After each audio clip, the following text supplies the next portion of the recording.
Okay, Mid-Fi Guy is reviewing yet another obscenely expensive headphone, the Audeze LCD-5. It is a $4,500 flagship that went on a diet, but didn't sacrifice anything in terms of sound quality.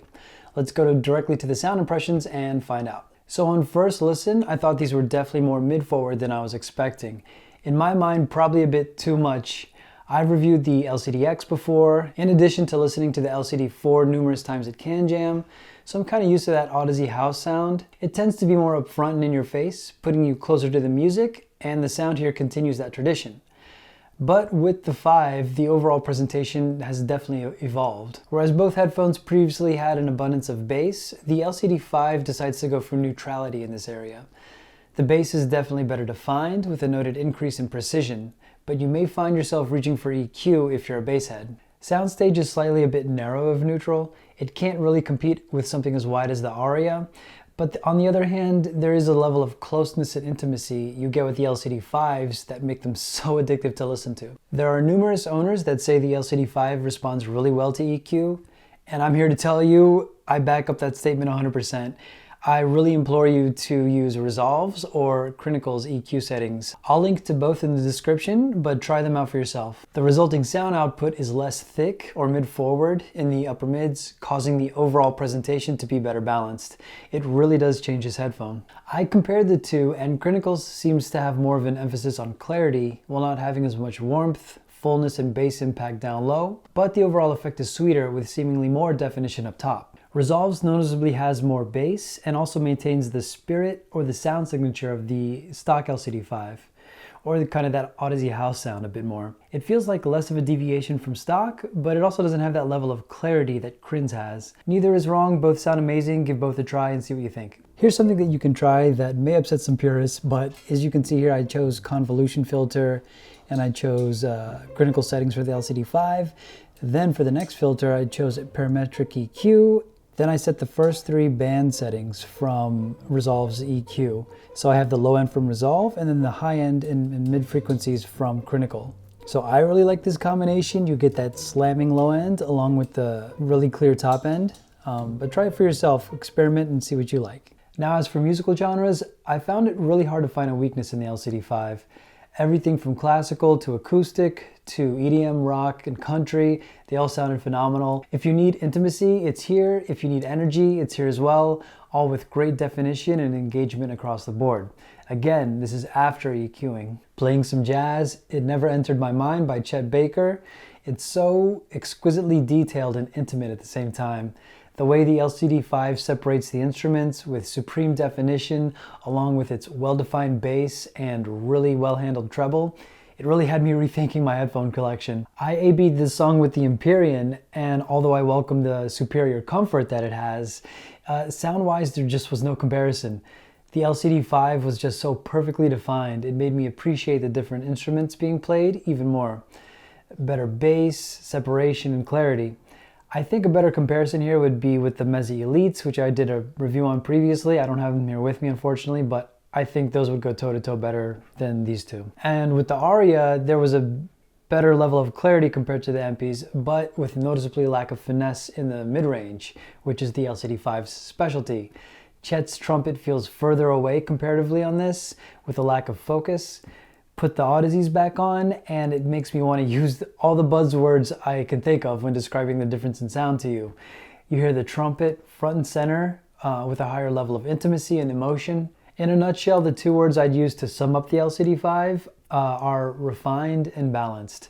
It may need some EQ to get the most out of it, but the resulting effect is more than worth it. I can see how this can truly be an endgame headphone out there for many, at least if you're talking under the $5,000 price point. Other reviewers have compared these to the Susvara, the Utopia, and the 1266 TC. The fact that these are considered very competitive in that range of products make these one of the least expensive of the bunch if you're in that market. As for amp comparisons, I had a really good time with the warmer amps, which are the V280, the V340, and the Wells Audio Milo. With Critical's convolution settings, the treble is a bit boosted, and that makes things a bit more lively, seemingly more detailed, and definitely more engaging to my ears. And although it's a great effect, things like loud snare hits can get harsh at times with his settings. The warmer Electric amps and the Milo tame those fairly well. The Burst and Solo S3X performance was nice and transparent, but it didn't really wow me as much as the others. It could be a slight lack of bloom, and I also felt like the treble could be a bit harsh at times as compared to the other options here. The AAA 789 amplifier is always a nice experience with most headphones. It's as transparent as it gets with no audible noise.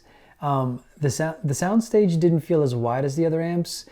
You know, at $300, it may seem odd to use it for a $4,500 headphone, but don't let that cost-associated bias get to you. I had a really fun time with this pairing.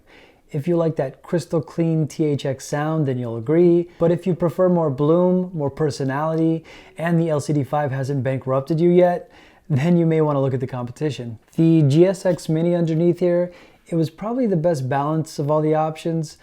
It has a spectacular mix of transparency, a tinge of warmth, with power and dynamics to spare. It really is a great all-arounder. In the end, my preference leaned toward the GSX and the Wells Audio Milo, with the V340 taking a really close third. I'll go into better detail why in my next solid-state shootout review, so that would be part 3, but stay tuned for that. As for tube amps, we have an OTC and we have an OTL amp.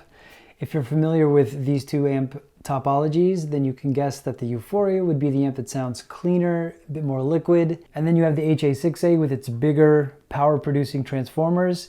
It gives you those better dynamics and slam, albeit with a bit more distortion. This all held true with the LCD-5.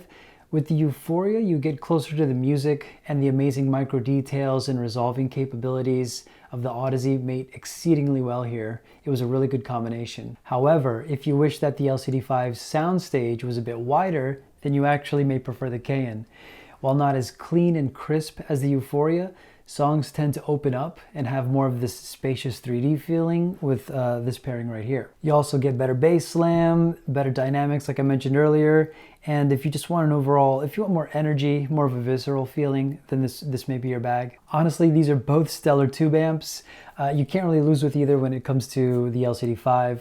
If you made me choose one for this planar headphone, I would probably lean towards the Euphoria in this case. That super intimate and crisp sound, it just made so well. It was just very engaging to listen to, and I could listen to it for hours on end. If you're interested in tube amps and want to see a deeper comparison between these two, plus the Micro ZTL2, then consider subscribing. I'll release a full comparo of these three soon. Now getting into the fit and finish of the LCD-5s, they look great. Not nearly as good as the Empyreans, but as far as Audeze's industrial/utilitarian style goes, it's as good as it gets when you're including that massive weight reduction. Adjustments to the headband are just about perfect. Changing the size is slow with heavy resistance, topped off with a satisfying audible click when it locks into place. The leather ear cups are big and round and fully cover my entire ear, albeit with some slight touching at the top. I know some of you are sensitive to this, but honestly, I got used to this right away. Now, as for the weight, Audeze flagships of years past have been notoriously known for giving you neck strain. They're just super, super heavy. I'm happy to report that this isn't the case here. If you've been reading anything about this, that's probably the #1 new feature about the 5s. The reduction in weight is a very welcome advancement from the company. And if anything, they should have done this years ago. I mean, the path to get an Audeze flagship at 420 grams, it was a long and harrowing one, but the payoff is definitely worth it. For frame of reference, the LCD-4 was 690 grams, so a huge reduction there, so hats off to Audeze. Now, the only negative I'll give to the 5s when it comes to comfort is the clamping force. I wish there was a way to reduce it, as it's pretty tight on the sides of your head. I know some people think that the complaint may be a bit overblown, but you have to keep in mind that people may be leveling up from something like an Aria, HD800S, an Empyrean, or a Verite. All of those are really comfortable cans, so Audeze has some stiff competition here. As for the clamp, when you get used to it, you just kind of get used to it and you just deal with it. But when you finally take them off, you're quickly reminded how much of a relief it is when you're listening for up to an hour or maybe more. That feeling of relief doesn't really happen on the other headphones that I just mentioned, so take that into consideration. Now, there is an option for another headband that actually reduces the clamping force. Check it out in the forums. People have good and bad things to say about it, but do some reading and see if it's for you. Overall, I think the Audeze LCD-5 is a phenomenal headphone that is worthy of a flagship title. Whether or not it's worth $4,500 is up to you. What I can tell you is that I've yet to hear something that sounds this good below that price. Personally, I want one of these pretty bad, but I'd have to sell all of my other headphones to be able to afford this. I would have issues parting with my Empyrean and the Verite. They both do something different. They bring something different to the table. So I want to keep those around. So let's just hope Bitcoin hits $100,000 by the end of 2021. Cross your fingers. So that's it for today. Thanks for watching. Consider hitting like and subscribe. It helps support the channel for upcoming reviews in the pipeline. And I will see you on the next one. So long.